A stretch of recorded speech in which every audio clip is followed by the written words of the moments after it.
सो गए सभी रखवाले क्या, ये निजाम कोई और संभाले क्या।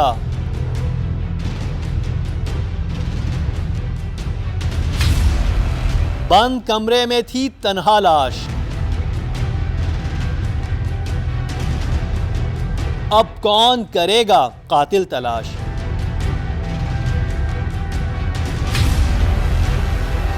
देखिए एक और दिल दहला देने वाला इंकशाफ। मर जाऊं तो लाश उठा कर ले जाना, कातिल ने घर आकर कत्ल कर दिया, लेकिन सब अपने कामों में मगन रहे। छोटे छोटे झगड़ों का भयानक अंजाम, कीचड़ उछला तो कोई भी महफूज ना रहा। रुखसती से कब्ल ही बीवी ने तलाक मांग ली। शादी के पहले दिन से ही झगड़े क्यों शुरू हुए? बहू की यह पहली शादी ना थी, ससुराल वालों पर हुआ एक और इंकशाफ।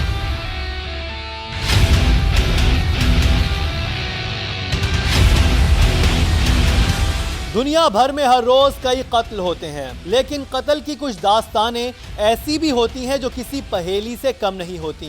नायाब का कत्ल भी एक ऐसी ही पहेली बन चुका है। एक खूबसूरत लड़की को उसी के घर में वहशियाना अंदाज में कत्ल कर दिया गया, लेकिन घर में मौजूद किसी शख्स को खबर तक ना हुई। कातिल कोई जिन था जो किसी को नजर नहीं आया, या फिर कहानी कुछ और ही थी। आज सिस्टम की खराबियों से लेकर चार दीवारी के अंदर खेले जाने वाले घिनौने खेल तक कई भयानक इंकशाफ होंगे, लेकिन पहले मकतूला के घर वालों से जानते हैं कि आखिर दास्तान क्या है। शादी कब हुई इनके साथ? 26 सितंबर 2014। और उससे पहले आप लोगों में रिश्ता कैसे हुआ, क्या सारा सिलसिला चला था? असल में वो छोटा भाई है नवेद, इनका जो है वो 9th और 10 के जब हुआ था एग्ज़ाम, तो वो उनके साथ ही पढ़ता था। तो इन्होंने ही मतलब उनके जो बहन के दामाद हैं आमिर, यानी ये रेफरेंस बना के छोटे भाई के साथ जो थे जी, वो क्लास फेलो था जो लड़का सलमान से शादी कब हुई? कहानी का पहला मोड़ ही कहानी के आगाज में आ गया है। नायाब की शादी कैसे हुई, जरा दूसरी फैमिली की बात भी सुन लें। भाई मेरा स्पेन में होता है। एक दिन भाई मेरे पास आया, कहूँगा भाई आप लोगों ने तो बहुत लड़की देख ली, अब मैंने खुद ने लड़की पसंद कर ली और मैं बस अब शादी करूँगा। या भी किस भाई ने बोला? सलमान ने खुद ने बोला। हाँ। तो फिर उससे पूछा कि किससे करनी है, कहूँगा कि मेरा दोस्त है नवेद, स्कूल का क्लास फेलो है, नायाब का भाई है जो नवेद, उससे। कहूँगा उसने बोला है कि कोई लड़की दिखाएगा। वो लेके दूसरे दिन गया, किसी को दिखाया करा, फिर अपने घर पे लेके चला गया, लेकिन बताया नहीं था नवेद ने कि ये मेरी बहन को ही दिखा रहा हूँ मैं। लेके जाके बैठ गया, कहूँगा मेरी ये दोस्त की बहन है। नायाब को उसने ये कहा कि मेरी दोस्त की बहन है और तुम देख लो अगर अच्छी, ला के अपनी बहन को सामने बैठा दिया। भाई को कुछ समझ आया मेरे पास, वो कहने लगा भाई अच्छी है लड़की, आप लोग भी देख लो। जिस रिश्ते की बुनियाद झूठ पर रखी जाए वो रेत के घरौंदों से ज्यादा मजबूत नहीं होते। किसी भी वक्त शक की कोई लहर उन्हें तबाह कर देती है। कौन सच्चा है कौन झूठा, इसका फैसला हमें नहीं करना, लेकिन कहानी खुलती जा रही है। डायरेक्ट शादी हो गई थी 26 दिसंबर को या उससे पहले? नहीं, उससे 1 साल या 1.25 साल पहले निकाह उन्होंने किया था। अच्छा। जिस पर हमने एतराज़ भी किया था, लेकिन उन्होंने रीज़न ये रखा कि निकाह यूँ करना है कि जब ये आएंगे और रुखसती करेंगे तो डायरेक्ट अपने साथ बाहर ले जाएंगे। मैं बता दूं नाज़रीन को कि जो सलमान थे जिनसे नायाब की शादी हुई थी, वो स्पेन में काम करते हैं, अब्रॉड होते हैं। जैसे बाहर बहुत सारे पाकिस्तानी बाहर के ममालिक में काम करते हैं, वैसे वो भी वहाँ पर काम करते थे। तो वो स्पेन जा सकें? नहीं, स्पेन नहीं गई वो। नहीं गई, लेकिन 26 सितंबर को 2014 रुखसती हो गई उनकी। रुखसती कर दी आपने? तो रुखसती करने के कितने अरसे तक सलमान वहाँ पर थे उनके साथ? कहा था हमसे कि तकरीबन ये अभी 6 महीने तक यहीं हैं और डॉक्यूमेंट्स भी इनके नहीं बने, तो ये 6 महीने के बाद जाएंगे, लेकिन वो चले गए 3 महीने के बाद ही। नायाब को ये बताया गया था कि शौहर उसे अपने साथ स्पेन ले जाएगा, लेकिन ये वक्त उसकी जिंदगी में कभी ना आ सका। वो शौहर के साथ क्यों ना जा सकी, उसकी वजह भी जानते हैं कि स्पेन जाने का क्यों नहीं हो सका, अगर वो 1 साल तक जो निकाह भी रखा गया। निकाह के जब ये रुखसत होके आई ना, अव्वल तो निकाह में ये सलमान से जब बातें करती थी तो यही कहती थी कि मुझे आप छोड़ दें। वल्लाह आलम क्या था, उनके बहनों ही ने एक दफ़ा ऐसी बातों में कहा था कि इस लड़की की समझ नहीं आती है, चुप रहती है तो सारा दिन चुप रहती है, बोलती है तो फिर बोलती रहती है। तो इसने सलमान को फ़ोन करके कहा था कि आप मुझे छोड़ दें, मेरा और आपका जहन नहीं मिलता निकाह के वक्त, रुखसती की बात नहीं। फिर जब रुखसत हो गई, यहाँ आई है, खैर मामला सही हो गए, भाई ने उसने हमें बताया, इतनी बातें नहीं। तो जब ये इसकी रुखसती हुई है, रुखसती के पहले ही दिन से उनके आपस में लड़ाइयाँ झगड़े शुरू हो गए।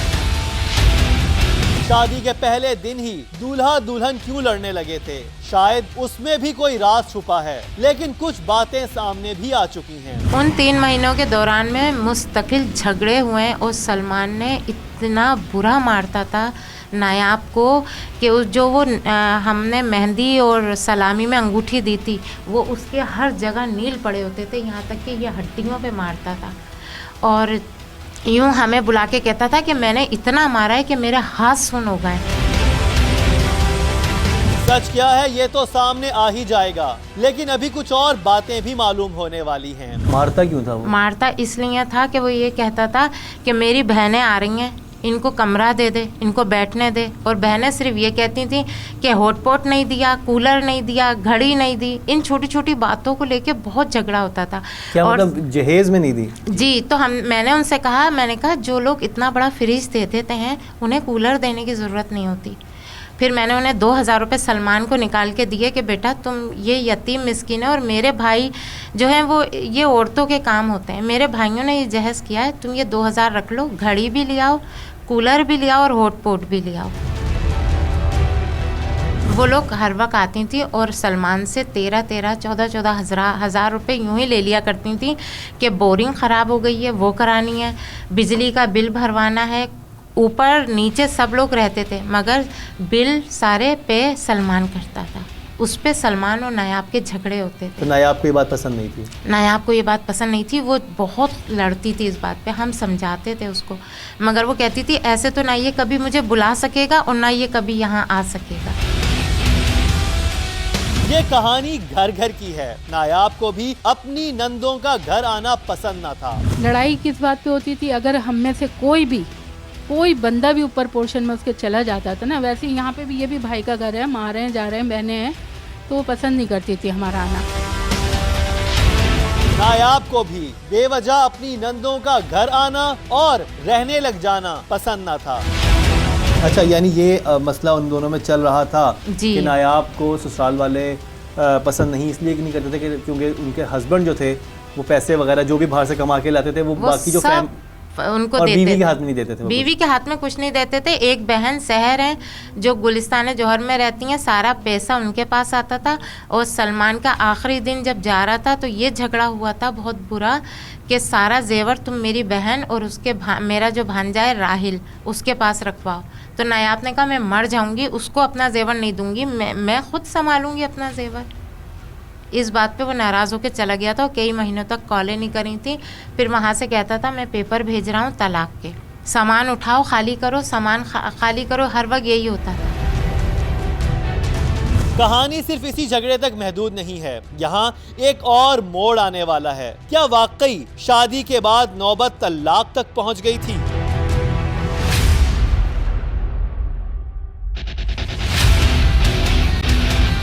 शौहर तलाक की धमकियां देता था या बीवी तलाक लेना चाहती थी? इस मामले को यहीं छोड़ते हैं, क्योंकि एक और बड़ा इंकशाफ हमारा मुंतजिर है। एक ऐसा इंकशाफ जो आया हो तो अक्सर घर तबाह हो जाते हैं। उसको क्या होप थी जब उसको पता, उसके लिए तो मेन बंदा तो उसका हस्बैंड है।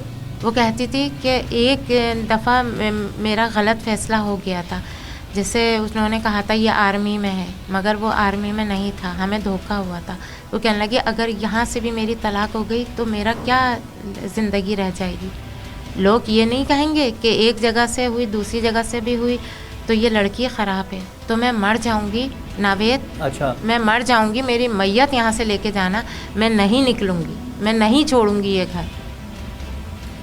नायाब की पहले एक दफ़ा शादी हुई थी जी। और वो कितने अरसे रही थी? निकाह हुआ था बस, सिर्फ निकाह हुआ था, जी। रुखसती नहीं हुई थी। तो वो निकाह क्यों ख़त्म हुआ था नायाब का? वो निकाह यूँ ख़त्म हुआ था कि उन्होंने बोला कि लड़का आर्मी में है, मगर वो आर्मी में नहीं था, वो आर्मी की कैंटीन वालों के समोसे बनाता था। नायाब की ये दूसरी शादी थी। सवाल ये उठता है कि उसके ससुराल वालों को इस बात का इल्म था या नहीं। हमें ये भी नहीं बताया था उसने कि वो पहले से शादीशुदा है। हमें बात तक भी नहीं पता चला कि वो पहले से शादीशुदा है। कुंवारी निकाहनामे में भी कुंवारी लिखवाया उन्होंने, और वैसे भी हमें कहा कि ये कुंवारी है। ससुराल वालों का कहना है कि उन्हें धोखे में रखा गया था, लेकिन नायाब के घर वाले कुछ और ही बताते हैं। उनके जो बहन के दामाद थे आमिर, उनसे मेरी काफ़ी अच्छी सलाम दुआ थी। उनको मैं ये बता भी चुका था कि मेरी बहन का जो है वो निकाह हुआ है और वो मतलब हमने ख़त्म करवा दिया। आपने सलमान को बता दिया? सलमान और आमिर को। इख्तलाफात और धोखाधड़ी के इल्जामात यहीं तक नहीं थे, ससुराल वालों को कई और बातों पर भी शिकवे थे। देखने के लिए गए कि चलो अब भाई को ये समझ आ रही है तो देख लेते हैं ऐसी लड़की को। जब देखा हमें अच्छी लगी, सही लगी।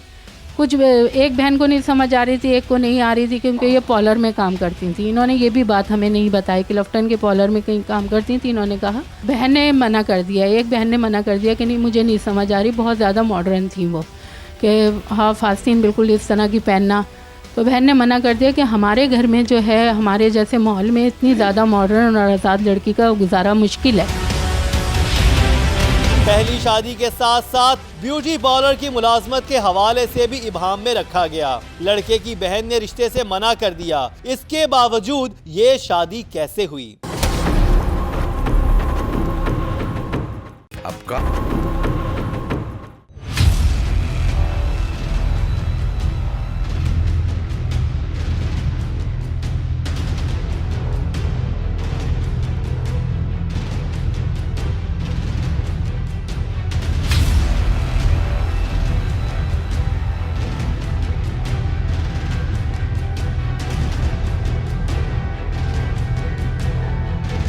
यही जो भाई है नवेद, ये आके मेरे आगे इसने इस तरह हाथ जोड़ के कि आप लोगों को इज्जत बेइज्जती का कोई ख्याल नहीं है। मैंने पूरे घर वालों से बात करी, फिर हमें पता चला कि ये इसकी बहन है।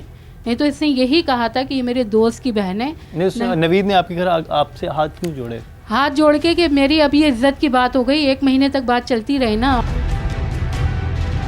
रिश्ते की जिस इमारत में झूठ या इबाम की ईंट लग जाए, वहाँ जल्द ही टूट फूट का आगाज हो जाता है। नायाब कैसे कत्ल हुई ये तो हम बताएंगे ही, लेकिन उससे पहले जानिए कि कैसे 4 दीवारी के झगड़े भयानक अंजाम तक पहुँचते हैं। छोटे छोटे इख्तलाफात बात को कहां से कहां तक ले जाते हैं। तो नायाब थी, उनका जेवर जो है वो सलमान ने बेच दिया था बिना बताए, और ये कहा था कि अपने घर वालों को नहीं बताना। और फिर बाकी उसने अपनी बीवी का सामान भी जी बिल्कुल, शादी वाली रात जो उसे देना था, जो नायाब की मर्जी से ही लिया गया था, क्योंकि नायाब की जेवर की जो मिल्कियत थी जो हम लोगों ने दिया था वो 8 से 10 लाख रुपए तक थी, क्योंकि हमारे फादर ज्वेलर्स थे। तो माशाल्लाह से भाइयों ने हर चीज़ बहुत अच्छी और बहुत बढ़िया दी थी। तो नायाब ने उनकी बहन से बोला कि आप मुझे जेवर तो सब है मेरे पास, एक मुझे चैन दिला दें। तो 1.5 लाख की या 1 लाख की उन्होंने चैन मोटी सी लेके दी थी। तो उन्होंने कहा था कि हम नायाब को मुंह दिखाई में देंगे शादी की रात। तो नायाब से यानी उसको ससुराल से जेवर में सिर्फ एक चेन आई थी। नायाब के घर वालों का कहना है कि ससुराल वालों ने जेवरात में सिर्फ सोने की एक चेन दी थी, जो उसके शौहर ने बेच दी। दूसरी जानिब इस कहानी में भी तजाद मौजूद है। इनको हम सेट दिला रहे थे, ये कहेंगे सेट मैं नहीं पहनती, चैन पहनने में आ जाएगी। तो चैन इन्होंने ली थी पसंद करके अपने उससे। जब यहाँ लेके आए तो भाई एक सेट लेके आ गए थे, सलमान मुंह दिखाई के लिए लेके आए। मैंने एक सेट दिया था, बहन ने एक सेट दिया, दूसरी जो बहन है राहिल की अम्मी, उन्होंने एक सेट दिया, भाई ने दिया। इस तरह करके 5-6 सेट हो गए थे उनके पास। नायाब को ससुराल से सिर्फ एक चेन मिली थी, तो बाकी सेट कहां से आए? कौन सच बोल रहा है और कौन झूठ?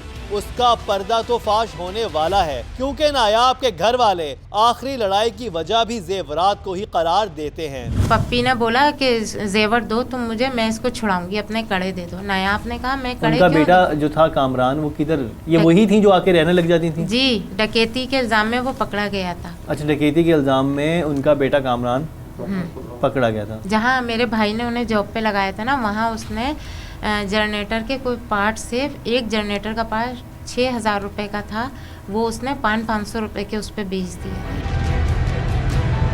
नायाब के पास जेवर मौजूद थे, लेकिन कहानी एक और मोड़ ले चुकी है। क्या उसकी नंद का बेटा डकैत था? यही बात मकतूला के ससुराल से मालूम करते हैं कि हुआ क्या था। तो वो भी मैंने देखा है कि उधर से भी पेपर्स मिले हैं कि उन्होंने भी कोई FIR कामरान के नाम की नहीं, कटवाई। कोई FIR नहीं कटवाई थी और ना कोई इतना बड़ा मसला हुआ था, सिर्फ 300 रुपये की बात थी। तो किसी ने बच्चे को बहका दिया, कोई पुरानी मशीन थी, पानी की मोटर थी, कोई ख़राब पड़ी हुई थी, तो वो कोई जमादार ने उससे कह दिया बच्चे से कि ये उठा लो यार, ये बेच देते हैं, दोनों ले लेंगे। अब बच्चे का जहन इतना वो नहीं काम करा उसने, तो उसने वो उठा के वो ले गया, वो कैमरे में आ गया। जब ये दोनों बहनें आई तो अजीब ही हुलिया, तो मेरे से इनकी बड़ी बहन आके बड़ी बदतमीज़ी से कही, आपको पता है आपके बेटे ने क्या करा? मैंने बोला क्या करा ऐसा भाई, बताएं क्या करा? यानी आपके बेटे ने वहाँ इतने पैसों की वो जनरेटरों के बड़े बड़े के वो कर ली और ये कर लिया। मैंने कहा नहीं भाई, मैंने फ़ौरन अपने बेटे को आवाज़ दी। मैंने कहा कामरान क्या कह रही हैं ये, ज़रा सुनो आके। कामरान ने बोला नहीं अम्मी ऐसी तो कोई भी बात नहीं है, बस यहाँ मेरे से ये गलती हो गई थी। तो वहाँ के जो सर थे बड़े, उन्होंने बुलाया, उन्होंने बोला कि जाओ बेटा अब बस मैंने अब तुम्हें माफ़ कर दिया, ये अब लेकिन आइंदा ख्याल करना, तुम कारीगर तो बहुत अच्छे थे, मैं तुम्हारी जॉब वॉब भी अच्छी मतलब तुम्हें यहाँ दिया था, तनख्वाह भी अच्छी लगा था, बस तुमने ये जो गलती करी है ना इसकी वजह से कोई FIR नहीं कटनी। उन्होंने माफ़ कर दिया, उन्होंने छोड़ दिया, कोई बात ही नहीं बनी थी। इल्जामात का सिलसिला चल निकला है। अब इतने भयानक इल्जामात सामने आ रहे हैं कि सर शर्म से झुक जाता है। और शगुफ्ता कौन थी? इमरान की बीवी, नायाब की जिठानी, ऊपर रहती है। अच्छा। वो सलमान को हर वक्त कॉल करती थी, कहती थी देखो नायाब तुम 3 तक गिनती गिनो, मैं बेल दूंगी और सलमान कॉल करेगा। और यही होता था, वो कहती थी 3 तक बेल देती थी और सलमान फ़ौरन कॉल करता था, क्या हुआ? तो नायाब कहती थी तुम मेरे कॉल पे तो इतनी जल्दी नहीं करते हो, इससे क्यों करते हो तुम? अगर तुम्हारा नरगिस से है तो क्या इससे भी है? हर वक्त ये लड़ाई होती थी। नरगिस कौन थी? अंधे की बीवी, जिससे सलमान का चक्कर था, जिसके लिए ख़त आए थे कि 2 बच्चे सलमान के हैं, ये शुरू से इसके साथ ही लगा हुआ है, आप शादी ना करें। किरदार कुशी का यह सिलसिला भी एक तरफा नहीं रहा। सलमान के ससुराल वाले उसके किरदार पर उंगलियां उठा रहे हैं, तो दूसरी जानिब नायाब के ससुराल वाले भी कुछ ऐसी ही बातें बता रहे हैं। अक्सर मुझे ऊपर कभी अगर ऐसा होता था, अव्वल तो ऐसा यानी महसूस होता था कि शायद कोई है। जब भी मैंने पूछा ना कि कोई नया कोई आया हुआ है, तो अपने भांजे का नाम ले देती, हाँ बिना वजह वो है, अदील है, कभी हसन का नाम ले देती थी, कभी एक बच्चा और है इनका आशू है, इस तरह करके मुझे कह दी। मेरे वहमो गुमान में नहीं होता था कि इस तरह की कोई सिचुएशन होगी, ऐसा होगा। शक का ये इजहार बार बार किया जाता रहा।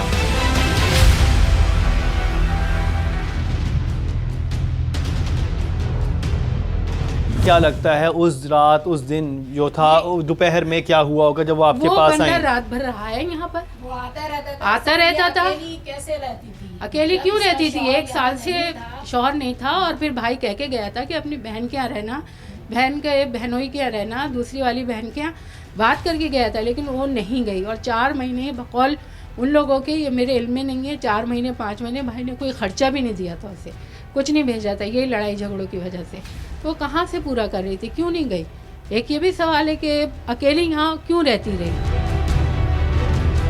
ससुराल वाले कातिल को मकतूला का कोई आशना करार देते हैं। ससुराल पर होने वाला शक मकतूला के किरदार तक पहुंच चुका है। छोटे छोटे झगड़े इस हद तक आ गए हैं कि नौबत कत्ल तक पहुंच गई। ये कत्ल कैसे हुआ ये तो बताएंगे ही, लेकिन पहले मकतूला के घर वालों का मौक़िफ़ भी सुन लीजिए। ये जो मर्डर था, जो मैं समझ पाया पुलिस की मौजूदगी में और जो उनसे बातचीत होती रही, मेरा ये एक प्लान था।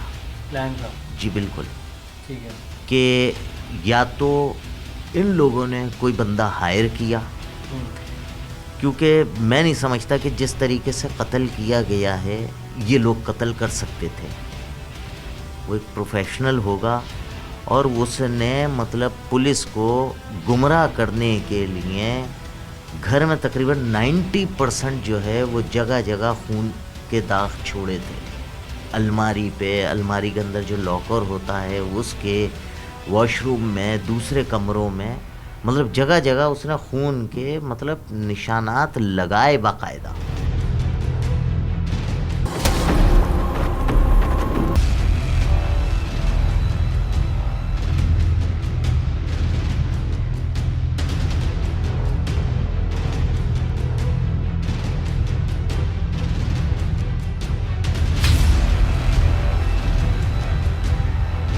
कातिल घर का कोई शख्स नहीं था। मकतूला के घर वालों को लगता है किसी प्रोफेशनल कातिल की खिदमात ली गई थीं, जबकि ससुराल वालों को लगता है कातिल मकतूला का कोई जानने वाला था। हम क्राइम सीन पर भी ले जाएंगे, लेकिन उससे पहले कुछ सवालों के जवाब बाकी हैं। एक चीज़ जो कि इतने मतलब तहकीकाती अफसर चेंज हुए कोर्ट से भी, और एक दफ़ा हमने भी कराया, पहले वक्त में जब मिलते हैं किसी भी अफसर से, वो ये कहता है जी 80 गज का घर है, ऊपर आप चले फिरेंगे भी तो नीचे वाले को ज़रा महसूस होगा ऊपर कोई चल फिर रहा है, कोई 1000 गज का बेंगलोर नहीं है। ये कैसे कि भाई फर्स्ट फ्लोर पे ले रही है और ग्राउंड फ्लोर वाले को पता नहीं है कि कोई ऊपर गया है। दूसरी चीज़ उन्होंने ये चीज़ बताई कि जी अगर कोई अननोन पर्सन जाता है, चलिए नीचे वालों को नहीं दिखता और वो चला जाता है, तो वो दरवाज़ा खोलेगी और अंदर तो इस तरीके से नहीं आने देगी ना किसी अननोन पर्सन को। अगर वो ज़बरदस्ती करेगा तो मज़ाहमत भी होगी, तो उसमें थोड़ी सी आवाज़ भी निकल सकती है अड़ोस पड़ोस। और जिस तरह से आप कह रहे हैं कि वार हुए, जी जी, जगह जगह खून है, तो इसका तो मतलब है काफ़ी। तो उसके अंदर क्या हुआ कि कोई जानने वाला ही उस बंदे को लेके गया।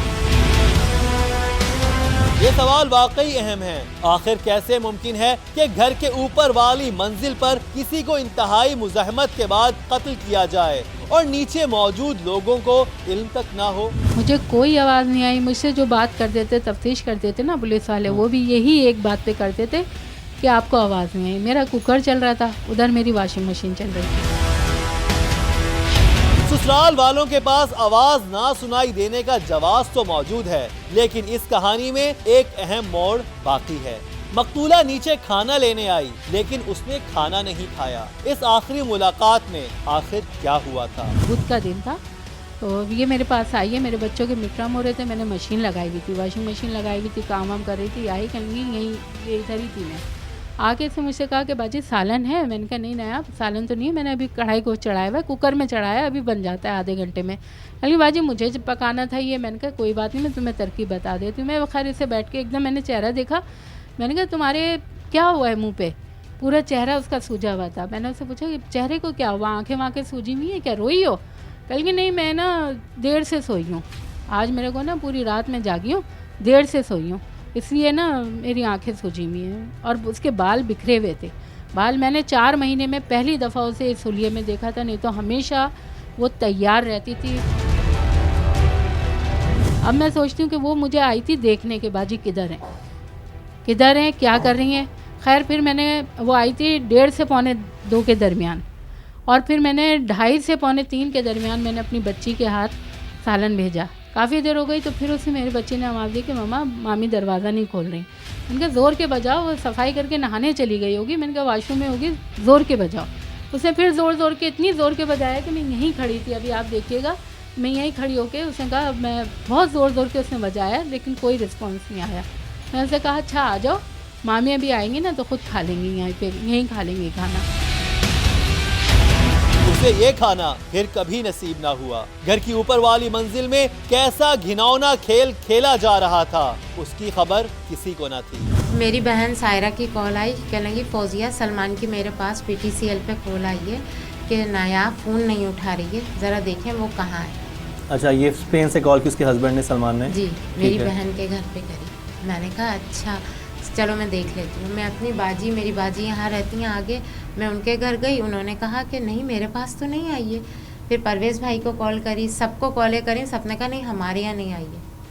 मेरी बहन ने कहा मेरे शौहर को कि तुम लोग जाओ ज़रा घर पे जाके देखो और कोई दूसरी बात नहीं करना, मैं अभी आ रही हूँ, मेरा बेटा रास्ते में है, मैं उसके साथ आ रही हूँ। जब मैं घर गई तो बीना की नंद का बेटा, उसकी बीवी और शगुफ्ता इमरान की बीवी यानी कि नायाब की जिठानी, ये सब बहुत इत्मीनान से सोफ़ों पे टांगे रख के बैठी हैं।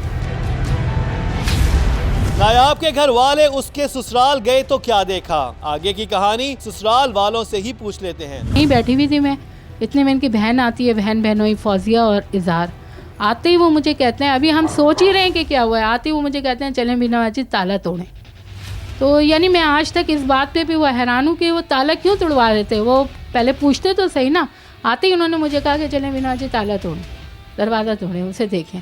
खैर हम लोग गए ऊपर, जाके ताला तोड़ा, देखा तो वो पहले बेड आपने पे कहा यही सीढ़ी लगा के देख लें खिड़की हाँ खुली है। हाँ, मैंने ये कहा था, मैंने कहा सीढ़ी लगा के देख लेते हैं कि अंदर है नहीं है, पता तो चले ना पहले। जहां कत्ल हुआ वो कमरा तो हम आपको दिखाने वाले हैं, लेकिन अभी ये भी बताएंगे कि हमारे तफ्तीशी इदारों ने अपना फर्ज किस हद तक अदा किया। फर्स्ट फ्लोर है जहाँ पे वो रहती थी नायाब। ये उनका घर है जिसके बारे में वो उनकी बहन ने भी कहा कि उन्हें बहुत खूबसूरत तरीके से सजाया हुआ था, कलर करवाया हुआ था हर लिहाज से।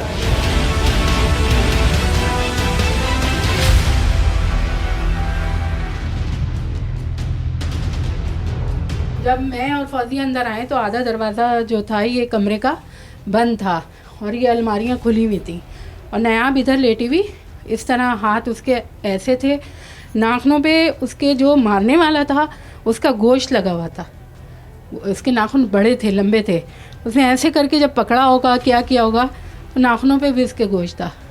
चारों तरफ यहाँ पे खून ही खून था, पूरा खून ही खून, यहाँ पे बहुत बुरा हाल था कि जिस टाइम मैं अंदर आई हूँ ना, आप यकीन करें कि मैं बस ऐसे मैंने कि आज तक मैं उस कर्ब से और जिस असियत से गुजर रही हूँ मुझे पता है कि मैं अभी देख के मुझे बर्दाश्त नहीं हो रही।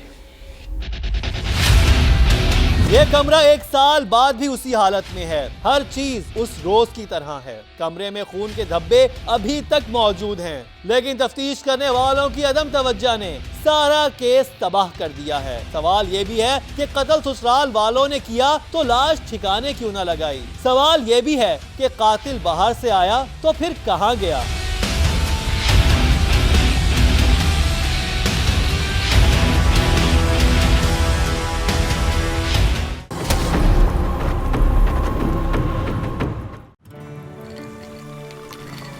उसको रिजेक्ट कर दिया जाता है क्योंकि उसमें बहुत सारे क्लू जो थे उनका नहीं किया गया। बहुत सारी बातें जैसे इन्होंने भी बताया और उनकी अपनी फैमिली ने भी जिक्र किया कि हाथों में किसी को जैसे जब ज़ाहिर बात है मुज़ाहमत उन्होंने की तो उनकी नाखूनों में किसी के खाल या कुछ भी जब उन्होंने मुज़ाहमत में आ गया होगा, गोश्त वगैरह क्योंकि जैसे बता रही हैं, तो आखिर उसका DNA क्यों नहीं करवाया गया। अगर वो DNA उस पर करवाया जाता या हमारे तफ्तीशी अफसर इतने कॉम्पिटेंट होते तो ये बार बार मुअत्तल ना होती और नायाब जो कि इस जिनका कत्ल हो गया इतनी सी एज में, उनके कत्ल का जो मिस्ट्री है वो सॉल्व हो जाती।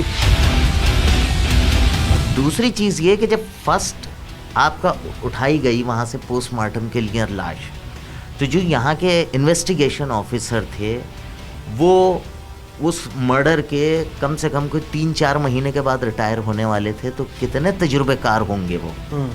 उनका फ़र्ज़ नहीं था कि भाई जो काम करने हैं, मसलन फिंगरप्रिंट्स उठाने हैं, कुछ जगह को हमें सील करनी है, ये वो कुछ भी नहीं किया। ना जगह सील के मर्डर हो गया, जगह सील नहीं की गई, कोई सील नहीं करी है उन्होंने, न फिंगरप्रिंट्स उठाए उन्होंने। जब फिंगरप्रिंट्स बिल्कुल ख़त्म हो गए उसके बाद में मेरे कहने से वो लेके गए हैं खुद अपने हाथ से कि जी अब वो फिंगरप्रिंट्स वाले नहीं आते हैं और हम सबको ही ट्रेनिंग दे दी है थाने के 1-1, 2-2 आदमियों को कि आप खुद ही फिंगरप्रिंट्स उठाएं।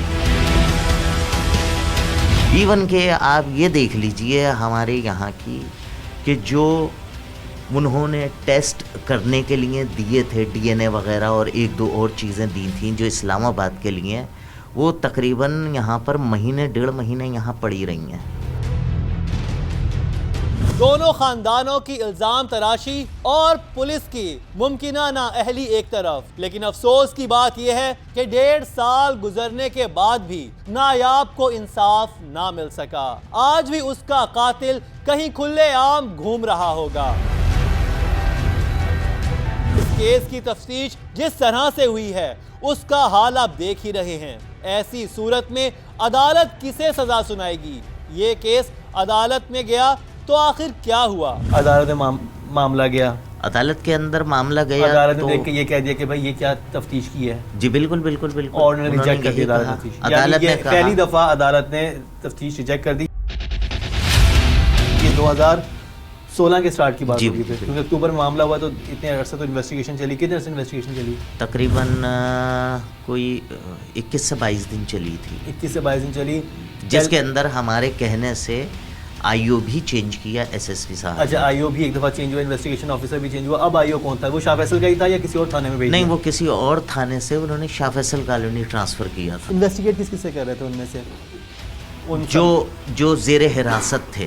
ज़ेर हिरासत कौन कौन रहा था? बीना थी, बीना रही, शगुफ्ता थी, शगुफ्ता थी, कामरान थे, कामरान जो भांजा था वो जी था, जी, और फहमीदा थी, फहमीदा, पप्पी, ठीक है, और ऊपर वाले भाई जो थे इमरान सर। इमरान, यानी ये 5 लोग जो थे, 5 लोग थे। ये ज़ेर हिरासत थ्रू आउट 22-25 दिन रहे हैं। जी।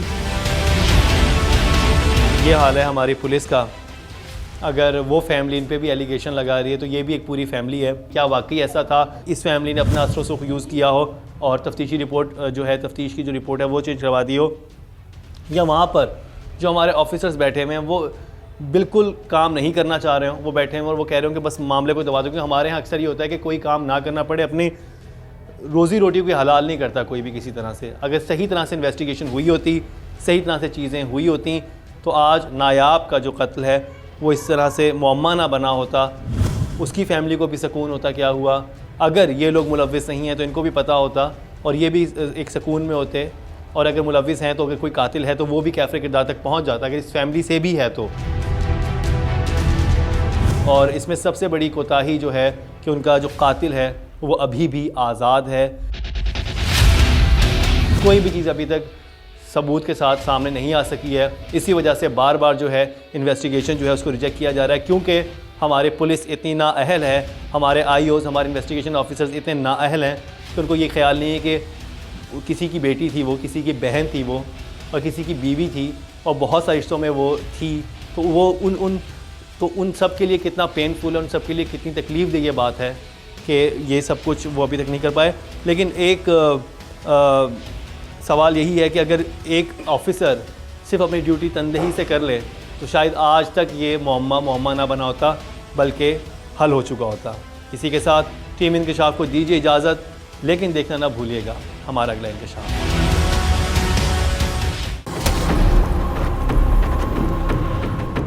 This transmission was brought